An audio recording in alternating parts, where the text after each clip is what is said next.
left him and got a job in Persia. One order was practically only one order, it was not even some. One order is what's to not to have illegitimate relations with any woman. That was the order. And I carried out that order, and then when I married, he allowed me to marry also. Not that he wants us to remain celibate. If you cannot control and if you want to get married, one should get married. But in the married life also one should have that love, that spiritual thinking, not just for lust to get married and whenever you like the man or woman, you just get rid of him whenever you do not like. That's not it. When Baba wants, it's a joint life to be lived in God.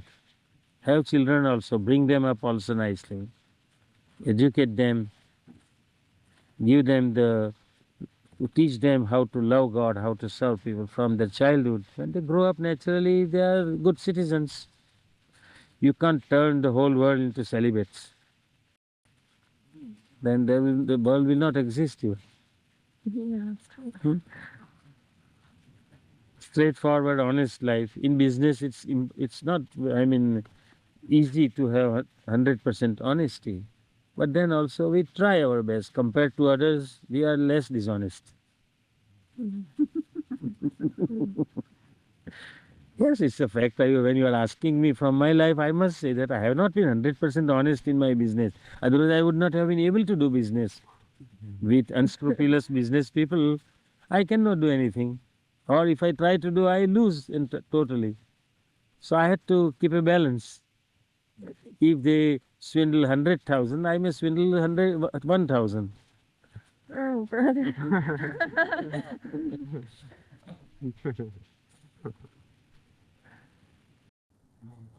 Well, the main thing has been the conviction about Baba. That is my experience of these last 44 years. I left Baba in 1929 first.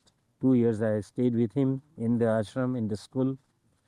And after I left, I had a sort of feeling first as God, and then Baba is God. Baba told me that he is always with me. He will be everywhere with me. You needn't worry about anything. Go ahead.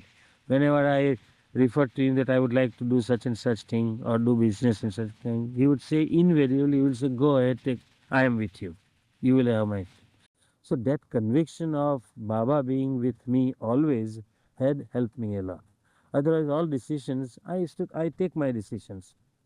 If Baba was physically, when Baba was physically with us, I always used to naturally write to him that I would like to do such and such thing. And if his permission is issued, I go ahead with it. Then I don't think of anything else.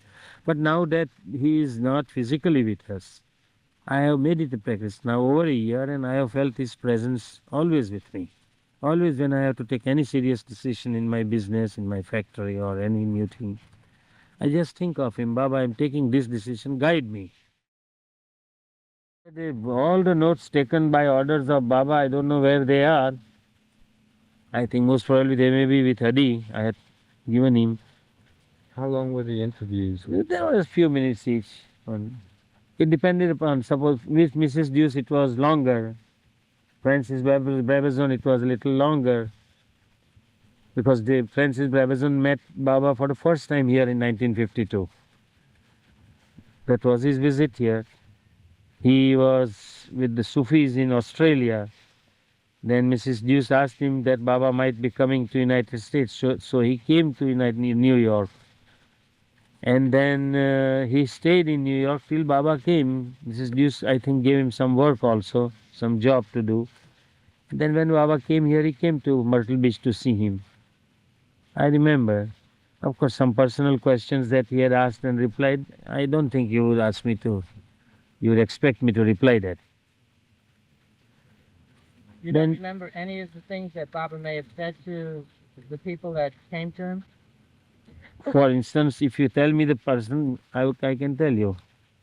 Were there many people that had come? Yes, there were many from all over United States that gathered here. It was not like this visit. First visit, everyone had come to Myrtle Beach. From San Francisco, from New York, and from other places also. Were you there when Laura Delevingne Laura Della. Told by Baba Huh? when Baba explained to Laura Delevingne his relationship to all the Sufi teachings. I don't remember what specifically Baba told her, but about Sufism, I know that Baba said Sufism is I am the Sufism is the only word, just as we say spirituality. Is Sufism is in Persian. It has no specific name. It as such it is. Sufism means knowledge to know. Way to achieve God, knowledge of God. That is Sufism, spirituality we call it. But I remember definitely that when Mrs. Deuce, Charmin Deuce also was here, they met Baba and Baba told her several things about Sufism, just as I tell you. And he said, you carry on, it is my work and you carry on. Then he named it as Sufism Reoriented. Charter was drawn out. Baba gave several points. And the whole purpose was, of course, of Sufism was to propagate, spread Baba's message of love and truth in the name of Sufism. That was, as you see, Universal Spiritual Center, the Society for Avatar Meher Baba. That way it was one society formed. Name was given as Sufism Reoriented because they had those old connections with Sufis, but that have nothing to do with the teachings of Baba. Funny incidents. What funny incident? Baba, as usual, played balls, gave sweets, threw sweets on people. Children, he was having put, taking them in his arms.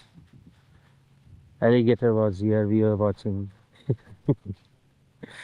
But that was very difficult period for us, Mandalay, when we went out from Myrtle Beach towards California and the accident occurred. Did you know Baba Jan? Yes. Tell us a little bit about her personality. Well, I had seen her hardly 3 or 4 times. That was also at Baba's orders.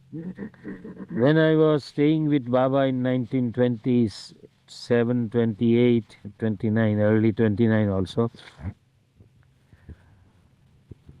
I as told you, as I did not believe in any spiritual life or anything, and I didn't go to Baba for anything. But when I was convinced and I was staying there, whenever I used to go to Bombay, Baba ordered me to go via Pune, bow to Babajan, and then proceed to Bombay. Returning also, I had the orders that I should bow to Babajan and come to Ahmednagar. Well, nothing extraordinary happened during these few visits. But once she gave me a cup of, she was taking tea. She used to take any tea that was just sold in the pots like this, boiling like from hours and hours. She used to take a little, and she gave me that cup of tea. I didn't like it, but I had to take it. I took it just like medicine. Well, in this respect, I am very fastidious. I don't like unclean things, or even today also. Even if a glass of is put before on the table, it is clean everything. But if there is faucet anywhere nearby, I would go and wash it and then drink it into it. But I drank that tea. Then once Babajan came to Meherabad, at that time, Baba, I told that story yesterday, I think. You recorded. I would say you told so many. So when Babajan first time came in the car to Meherabad, Baba and we, some of the Mandali and the boys, we were asked to come with Baba from the hill down near the railway line. Baba was using in those days a very old sandals, chappal, all stitched and patched. He removed that chappal that day and came walking barefooted from the hill till the railway line. And he asked us to cross the railway line, go to Babajan in a car where she was sitting there, bow to her and come back. So when I bowed to her, He just scratched my face. That is my life with Babajan. And I never met her again.